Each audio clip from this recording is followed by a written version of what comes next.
Test 2 की। जैसा कि आपने देखा था पहला वीडियो मेरा टेस्ट फर्स्ट का, आपने देख ही लिया होगा, 30 क्वेश्चन का वीडियो था। और कैसा लगा वो आपने कमेंट करके बताया नहीं, मेरे को पूरा समझ आया कि कोई क्वेश्चन नहीं समझ आया, वो मेरे को कमेंट करके आप बता दीजिएगा। अभी अपन टेस्ट 2 की शुरुआत करते हैं। और अगर आपने मेरा चैनल संकल्प ओनली रीड सब्सक्राइब एंड नहीं किया है तो ज़रूर कर लें, क्योंकि नेक्स्ट जो भी वीडियो आएगा उसका आपको नोटिफिकेशन पहले ही मिलता रहेगा। तो शुरुआत करते हैं हम क्वेश्चन नंबर 1। परीक्षण निर्माण के सोपान का सही क्रम प्रस्तुत कीजिए। परीक्षण निर्माण के सोपान का सही क्रम प्रस्तुत करना है अपने को। उपलब्धि परीक्षण निर्माण मान लो, चाहे प्रश्न पत्र निर्माण मान लो। उपलब्धि परीक्षण निर्माण और प्रश्न पत्र निर्माण एक ही चीज़ होती है। तो सबसे पहले एक प्रश्न पत्र निर्माण करने के लिए सबसे पहले हमें किस सोपान की ज़रूरत पड़ेगी, उसके बाद में दूसरा सोपान क्या होगा, इसी पे ये सोपान का सही क्रम अपने को पूछ रहा है क्वेश्चन में। तो सबसे पहले कोई भी कार्य करेंगे तो उसका उद्देश्य अपने को निश्चित करना पड़ेगा। ठीक है। अब उद्देश्य निश्चित करने के बाद में अपने को क्या करना है, एक विकल्प तैयार करना है, यानी ब्लू प्रिंट इसका तैयार करना है। 3 नंबर अपना ब्लू प्रिंट है। ब्लू प्रिंट तैयार करने के बाद में अपने को प्रश्नों का निर्माण करना है ब्लू प्रिंट को देख के। और ये 2 नंबर प्रश्नों का निर्माण करने के बाद में अपने को अंकन तैयार करना होता है। समांकन का एक सोपान आता है, मतलब कितने नंबर का कौन सा क्वेश्चन कितने नंबर का है, कौन क्या रेशियो है नंबर का। और लास्ट में अपने को विश्लेषण या परीक्षण का मूल्यांकन करना होता है 4 नंबर। तो इस क्वेश्चन में अपने को 4 ऑप्शन दिए थे और सही क्रम में लगाना था। सबसे पहले उद्देश्य निर्धारण करेंगे, उसके बाद में ब्लूप्रिंट का निर्माण करेंगे, और फिर प्रश्नों का निर्माण करेंगे, और फिर परीक्षण का मूल्यांकन करेंगे। 1, 3, 2, 4 अपना ऑप्शन डी करेक्ट है। नेक्स्ट क्वेश्चन, सही रूप से सुमेलित नहीं है। क्वेश्चन नंबर 2 अपना कि सही रूप से सुमेलित नहीं है, अपने को देखना है कि कौन सा सही रूप से सुमेलित नहीं है। ऑप्शन नंबर ए, निबंधात्मक प्रश्न वर्णनात्मक होते हैं, सही है ये बात। लघुत्रात्मक प्रश्न शब्द सीमा, सही है। अपन पहले बोर्ड की परीक्षा में देखते थे कि 20 शब्द में उत्तर दे या 30 से 35 शब्द में उत्तर दे, तो वो लघुत्रात्मक प्रश्न ही होता था। और सी अपना प्रत्यभिज्ञान एक शब्द में उत्तर दे, नहीं जी, एक शब्द में उत्तर देने वाला प्रत्यास्मरण होता है। प्रत्यास्मरण यानी रिकॉल, याददाश्त के आधार पर अपने को देना होता है उत्तर। और प्रतिविज्ञान का अर्थ होता है रिकॉग्नाइज यानी पहचान करना। भूविक्लवात्मक प्रश्न प्रतिविज्ञान रूप होता है, ये बात करेक्ट है।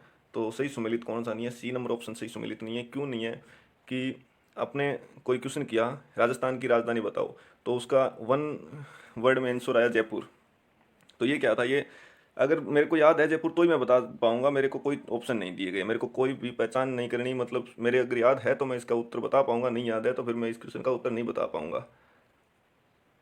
तो प्रतिविज्ञान रूप होता है जिसमें से चयन करना होता है, अपने को चयन करना होता है। प्रतिविज्ञान यानी रिकॉग्नाइज, और प्रत्यास्मरण यानी याददाश्त के आधार पर उत्तर देना होता है। तो अपना सही ऑप्शन सी, ये सुमेलित नहीं है। नेक्स्ट क्वेश्चन, निम्न में से कौन सा विकास के सिद्धांतों का उनकी विशेषताओं के साथ मिलान कीजिए। प्रोक्सीमोडिस्टल यानी केंद्र से परिधीय, केंद्र से परिधीय, ठीक है। और स्पिलोकोडल यानी सिर से पैर की ओर, सिर से पैर की ओर। अंतर्वैयक्तिक यानी इंटरपर्सनल, और इंट्रा,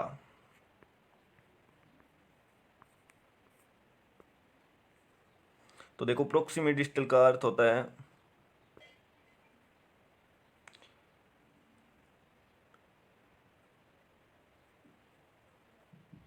विकास शरीर के केंद्र से बाहर की ओर, ऑप्शन नंबर 4, यानी ए में ऑप्शन नंबर 4। स्पेलोकोडल यानी विकास सिर से पैर की दिशा में, बी में 2। अंतर्वैयक्तिक यानी भिन्न बच्चे भिन्न भिन्न दर से विकास करते हैं, 1।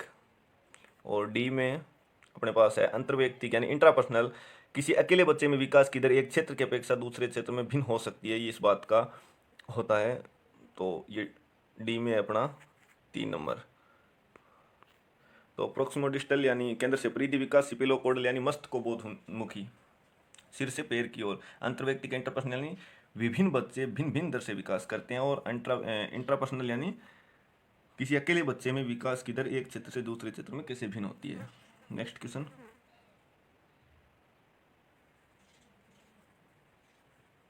निम्नलिखित में से कौन सी एक विशेषता उत्तर बाल्यावस्था की नहीं है? प्रारंभिक स्कूल आयु, ये तो उत्तर बाल्यावस्था की विशेषता है। गिरोह की अवस्था, गैंग एज, ये भी उत्तर बाल्यावस्था की विशेषता है। खिलौनों की आयु, ना जी, ये उत्तर बाल्यावस्था की विशेषता नहीं है, ये पूर्व बाल्य अवस्था की विशेषता है।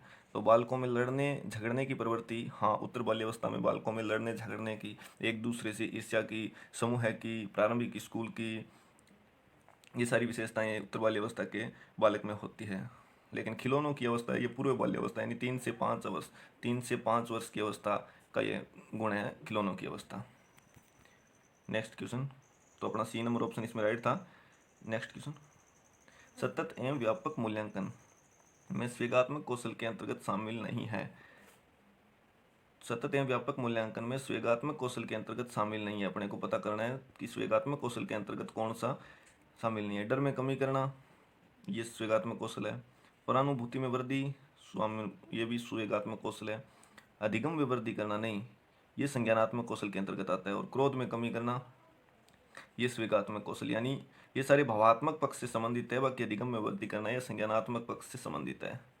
तो ये इसका राइट आंसर होगा, बी। नेक्स्ट क्वेश्चन, बुद्धि की विशेषता नहीं है। बुद्धि नई परिस्थिति में अभियोजन करने की योग्यता है, जी हाँ, ये बुद्धि की विशेषता है। बुद्धिगत अनुभव से लाभ उठाने की योग्यता, ये भी बुद्धि की विशेषता है। बुद्धि मूर्त चिंतन की योग्यता है, हाँ, मूर्त चिंतन की योग्यता है, योग्यता मात्र है, नहीं, बुद्धि में मूर्त चिंतन भी होता है, अमूर्त चिंतन भी होता है, सिर्फ मूर्त चिंतन की योग्यता मात्र नहीं है बुद्धि। बुद्धि अनेक शक्तियों का एक समुदाय है। बुद्धि में अनेक शक्तियाँ होती है, शारीरिक, नहीं सॉरी, बुद्धि में अनेक शक्तियाँ होती है, समायोजन की, अमूर्त चिंतन की, मूर्त चिंतन की, यथार्थवादी, सारी मतलब अनेक शक्तियों का योग है बुद्धि, अनेक मानसिक क्रियाओं का योग है बुद्धि। तो बुद्धि की विशेषता नहीं है, सी ऑप्शन अपना राइट है कि बुद्धि की विशेषता, बुद्धि मूर्त चिंतन की योग्यता मात्र है, नहीं, बुद्धि अमूर्त भी है, मूर्त भी है, सिर्फ मूर्त चिंतन की योग्यता मात्र कहना बुद्धि की विशेषता नहीं है। नेक्स्ट क्वेश्चन, थॉर्नडाइक के व्यक्तित्व के वर्गीकरण का आधार है। थॉर्नडाइक के व्यक्तित्व के वर्गीकरण का आधार, थॉर्नडाइक ने शारीरिक गठन के आधार पर नहीं, रचनात्मकता और मौलिकता के आधार पर भी नहीं, समायोजन और बुद्धि के आधार पर भी व्यक्तित्व का वर्गीकरण नहीं दिया था। थॉर्नडाइक ने चिंतन और कल्पना के आधार पर व्यक्तित्व का वर्गीकरण किया था, और उसने चिंतन और कल्पना के आधार पर व्यक्तित्व को 3 भागों में बांटा था। एक प्रत्यक्ष, और दूसरा अपने पास ये था सूक्ष्म, सूक्ष्म बोलो या अमूर्त बोलो, और ये था स्थूल यानी मूर्त। 3 प्रकार के व्यक्तित्व का वर्गीकरण किया था थॉर्नडाइक ने चिंतन और कल्पना शक्ति के आधार पर। नेक्स्ट अपना तो डी ऑप्शन अपना राइट। नेक्स्ट क्वेश्चन, बालक के मानसिक विकास का संबंध नहीं है। निम्न में से बालक के मानसिक विकास का संबंध नहीं है। समृद्धि मानसिक विकास से, तर्क एवं निर्णय, ये भी मानसिक विकास से, अवबोध की क्षमता मानसिक विकास से, विद्यार्थी के वजन एवं ऊंचाई, ये शारीरिक विकास से संबंधित है, राइट आंसर। नेक्स्ट क्वेश्चन, प्रतिभाशाली बालकों की आवश्यकताओं की पूर्ति के लिए सबसे उपयुक्त व्यूह रचना है। त्वरण, यस। संवर्धन, यस। विशिष्ट समूहन। प्रतिभाशाली बालकों की आवश्यकताओं की पूर्ति के लिए सबसे उपयुक्त व्यूह रचना त्वरण है और संवर्धन है। विशिष्ट समूहन सबसे उपयुक्त व्यूह रचनाओं में से नहीं है, उपयुक्त रचनाओं में से तो है, ये भी है, विशिष्ट समूहन है, लेकिन सबसे अगर इंपॉर्टेंट व्यूह रचनाओं की बात करते हैं तो त्वरण और संवर्धन, 1 और 2, ये ऑप्शन इसका राइट होगा। नेक्स्ट क्वेश्चन, सृजनशील बालकों का विशेष लक्षण है। समस्याओं के प्रति सजग न होना, नहीं, ये तो गतिशील चिंतन का अभाव, नहीं, गतिशील चिंतन का अभाव नहीं, गतिशील चिंतन होता है उसमें ज़्यादा। समायोजन के प्रति जागरूकता का अभाव, नहीं, समायोजन के प्रति जागरूकता फुल होती है उनमें। और समायोजन के प्रति सजग नहीं होना, समायोजन के प्रति, समस्याओं के प्रति बिल्कुल सजग होते हैं वो। तो सृजनशील बालकों का विशेष लक्षण है प्रबल जिज्ञासा, बाकी सारों में नहीं, और अभाव हटा दिया जाए तो सारी है इसकी सृजनशील बालकों के विशेष लक्षण है। नेक्स्ट क्वेश्चन, निम्नलिखित में से कौन सी बुद्धि गार्डनर की 7 बुद्धिमताओं की सूची में नहीं है। तो हावर्ड गार्डनर की बात करते हैं। हावर्ड गार्डनर की बात करते हैं, और हावर्ड गार्डनर ने 1983 में 7 प्रकार की बुद्धि दी थी। 7 प्रकार की बुद्धि हावर्ड गार्डनर ने दी थी। शाब्दिक,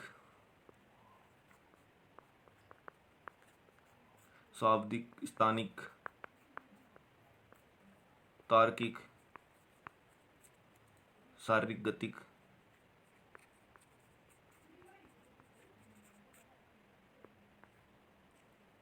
अंतर्वैयक्तिक,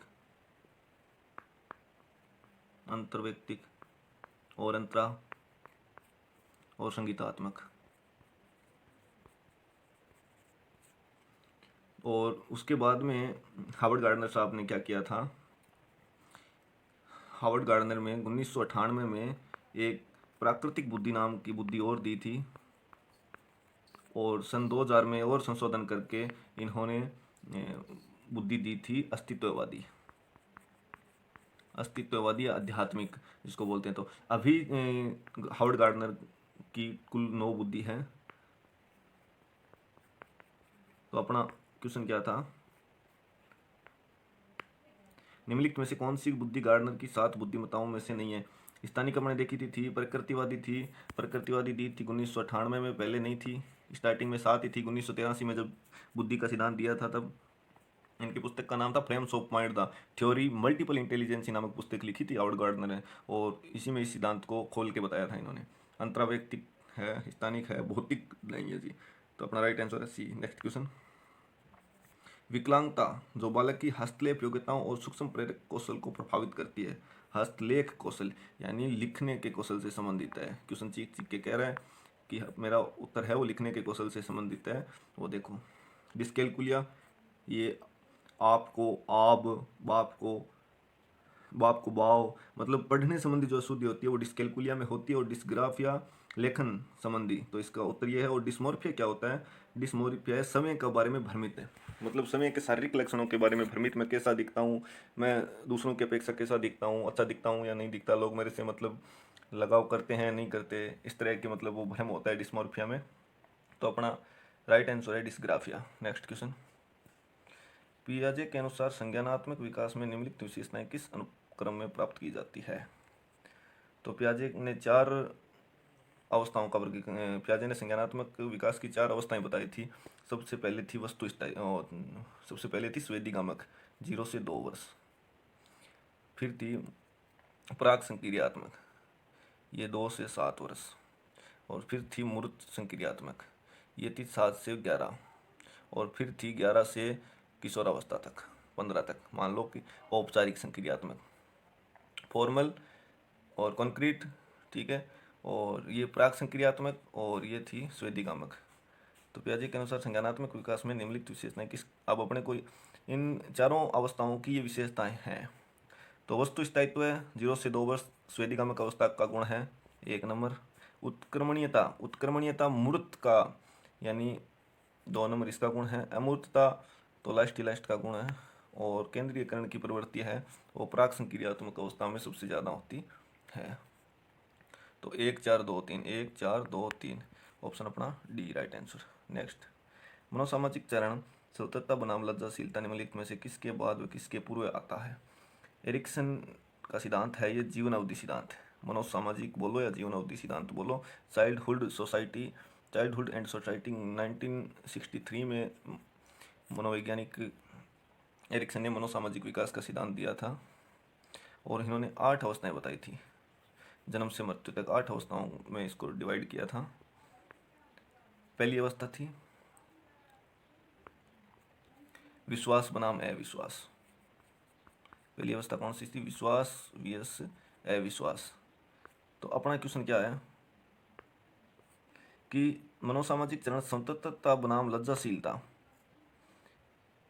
निम्न से किसके बाद व किसके पूर्व आता है। तो विश्वास बनाम अविश्वास सबसे पहली अवस्था, ठीक है। परिश्रम बनाम हीनता चौथी अवस्था। सहन शक्ति बनाम अपराध बोध तीसरी अवस्था। घनिष्ठता बनाम अलगाव ये थी अपनी छठी अवस्था। तो ये स्वतंत्रता बनाम लज्जाशीलता ये तीसरी अवस्था है, ठीक है। स्वतंत्रता बनाम लज्जाशीलता 18 माह से ये 3 वर्ष तक, और विश्वास बनाम अविश्वास है ये जन्म से लेके 18 माह तक, और परिश्रम बनाम हीनता ये 6 से 12 वर्ष बाल्यावस्था का गुण है, और सहन शक्ति बनाम अपराध बोध यानी autonomy VS initiative VS guilty, पहल शक्ति बनाम दोषित ये 3 से 5 वर्ष यानी पूर्व बाल्यावस्था का गुण है। तो एक और ये पहली और तीसरी, ये दूसरी अवस्था थी ना, हाँ, पहली और तीसरी के बीच की अवस्था है स्वतंत्रता बनाम लज्जाशीलता। तो अपना ऑप्शन है 1 और 3 यानी B right answer. Next question, बच्चों में प्रतिभाशालीता के क्या कारण हो सकते हैं? बच्चों में प्रतिभाशालीता रेगिस्तान के कारण हो सकती है, एक संसाधन समृद्ध वातावरण के कारण हो सकती है, सफल माता पिता के कारण भी हो सकती है, एक अनुशासित दिनचर्या के कारण भी हो सकती है, और आनुवंशिकता और वातावरण के बीच एक अंतःक्रिया। आनुवंशिकता और वातावरण के बीच एक अंतःक्रिया, ये सबसे बेस्ट ऑप्शन रहेगा। वातावरण और वंशानुक्रम में वातावरण की अंतःक्रिया से प्रतिभाशालीता बच्चों में हो सकती है।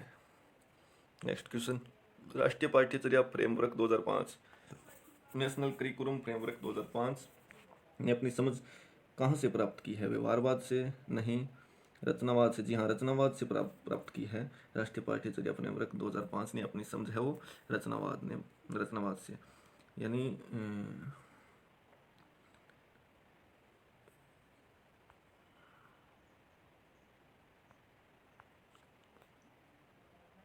नेक्स्ट अपना क्वेश्चन है कि अति संवेदनशील बच्चों को सीखने में मदद करने के लिए निम्नलिखित में से कौन सा तरीका उपयुक्त तरीका नहीं है? अधिगम के वैकल्पिक तरीकों की पेशकश, मतलब एक से अनेक तरीके बताने हैं जी। उनके दैनिक कार्यक्रम में शारीरिक गतिविधि का समावेश, उसको शारीरिक एक्टिविटी कराना, ठीक है।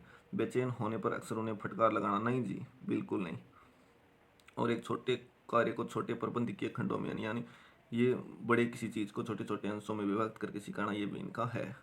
तो 3 नंबर ऑप्शन राइट।